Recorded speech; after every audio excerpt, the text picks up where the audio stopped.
When you get your own DCS setup and you look in the instruction book, you'll find that it mentions wiring very early in the book because it's a very important part of DCS.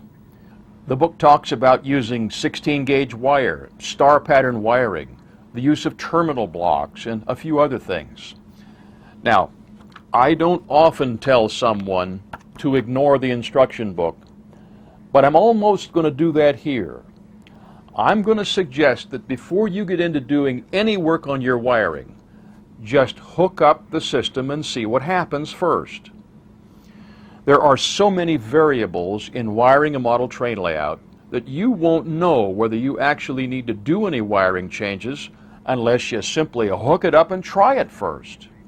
You may find that it works just fine with the wiring you already have.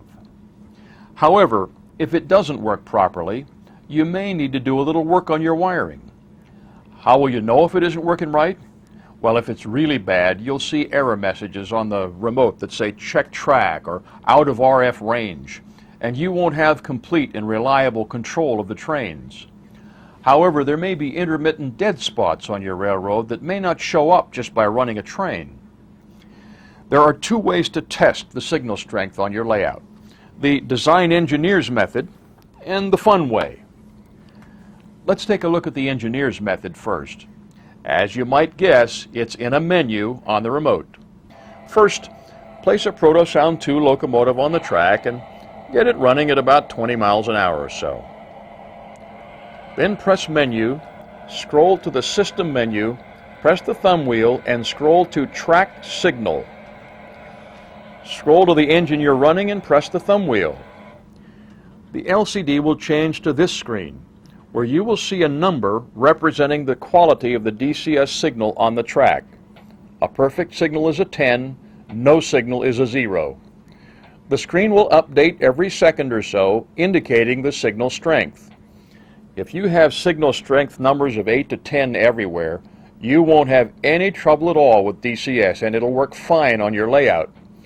If you occasionally see the signal strength drop to 5 or 6, first thing to do is clean the track and try again. Many times that'll get the signal strength up into the 8 to 10 range, but even signal strengths of 5 or 6 will allow the DCS to work just fine.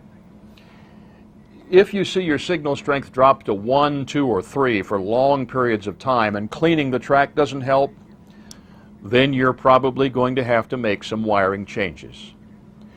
There is another way to test the signal on the track, and it's a little more fun than just watching numbers on the remote. You can use the Protocast feature to put music through the locomotive sound system. Playing music is the most demanding test of the DCS signal because it requires more communication between the TIU and the track than any other DCS function. Here's how to set up and use Protocast. You'll need a small cassette or CD player with a headphone jack. You'll also need a cable with 1/8-inch male stereo plugs on both ends like this. Play the tape or CD and set the volume level at a mid-range. Plug one end of the cable into the headphone jack on the player and the other end into the Protocast plug on the TIU right here. Get the train started and press the number 8 button, also marked Protocast. The regular engine sounds will stop and the sound will change to the music from your player. Listen carefully to the music. If it plays normally everywhere on the layout, you've got good signal strength. However, if the sound cuts out every once in a while, sounds distorted, or you don't hear it much at all, then you've got signal problems and will probably have to do some wiring work. Here again, before you jump in and change a bunch of wires, be sure your track is clean. With DCS, it is very important that the track be clean. If you have clean track, still have low signal numbers, or the music doesn't play well, then you'll need to follow MTH's instructions about wiring to get the signal strength you need. Because there are so many variables in wiring a train layout, there's no possible way that I can show you a surefire fix that I can guarantee will work. Many of you may have used the common ground method of wiring. This is a method that uses a single power bus feeder and a heavy ground wire that runs around the layout. Connections to the track are made from these feeders or bus wires. This method is easy to do, saves a bit on wire because of the single large wire that can be used for the ground or return wire. However, sometimes DCS doesn't work very well with this wiring method. The other way to wire a layout is the method which MTH recommends. There are several names for this method, called star pattern wiring or home run wiring. It works like this. Instead of running a single ground wire and a feeder wire, paired wires for both hot and ground are run from a central point to the track blocks. If you have a large layout, the use of a terminal block can help tremendously. This is the MTH terminal block, part number 50-1014. You place this terminal block in a central location and run a single set of 16-gauge feeder wires from the TIU to the terminal block. This is what is meant by star pattern or home run wiring. Each block of track gets a pair of wires of roughly equal length. This is a much better wiring network for carrying the DCS signal to the track. There is another aspect to wiring your layout that becomes important when using command control, and it is a concept called power districts.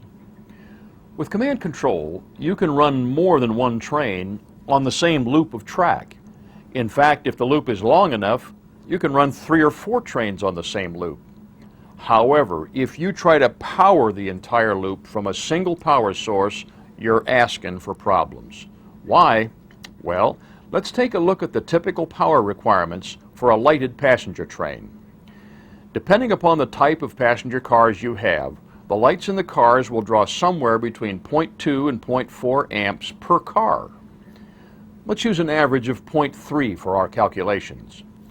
If you have a 10-car train, that means that just the lights in those passenger cars are going to draw 3 amps. What about the engine? Here again, it will depend on the engine and how many motors it has. A 2-motor diesel with a long train climbing a grade can easily draw 3.5 to 4 amps. Add that 4 amps to the 3 amps of power for the lights, and we're at 7 amps for one train.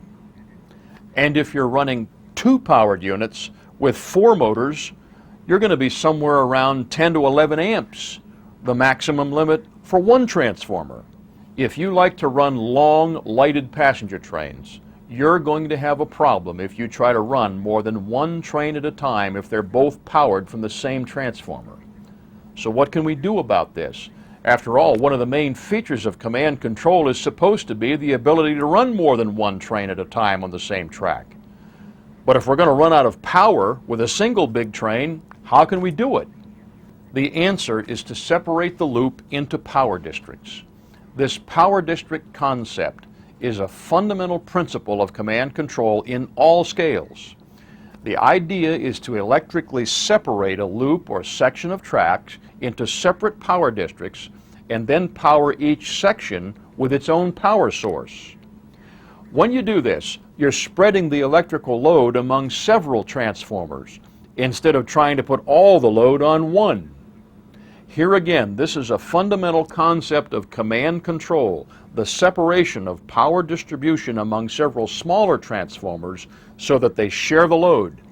And this concept holds true whether you're using DCS or Lionel's Trainmaster command system.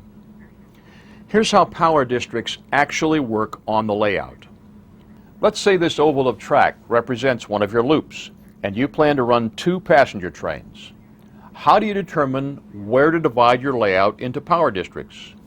A good rule of thumb is that you need at least one more power district than you have trains on the loop. To start, divide the oval into 3 approximately equal sections and power each of them from a different transformer. Let's say we have 2 passenger trains. Each train draws a total of 7 amps. That means it will take 14 amps to run both trains.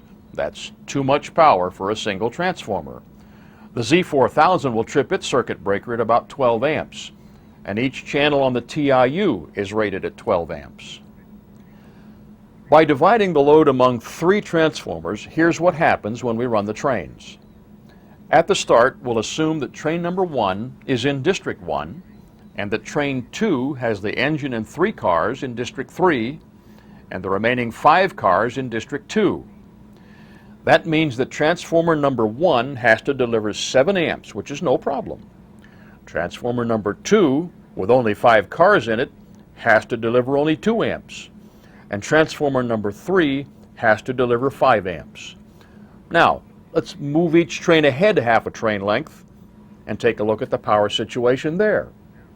Now, train number 1 has its engine and the first 3 cars of its train in District 2. So the load on transformer 2 is now up to 5 amps. The rear half of train number 1 is still in Power District 1, but with only 5 cars in that district now, the load has dropped from 7 amps to only 2 amps. The second train has moved to a point where the entire train is now in Power District 3, so transformer number 3 is now delivering 7 amps. If we move each train ahead another half train length, we'll have this scenario. Train number 1 is now all in District 2, so transformer number 2 has to deliver 7 amps. The head end of train number 2 has moved into District 1. The load on transformer number 1 is increased to 5 amps. The rear 5 cars of train number 2 are still in District 3, so the load on transformer 3 has dropped to only 2 amps. Notice that as the trains move around the layout, the load is constantly shifted to different transformers as the trains enter and leave the different power districts. So even though we're running 2 trains with a total of 14 amps, no single transformer ever had to deliver more than 7 amps.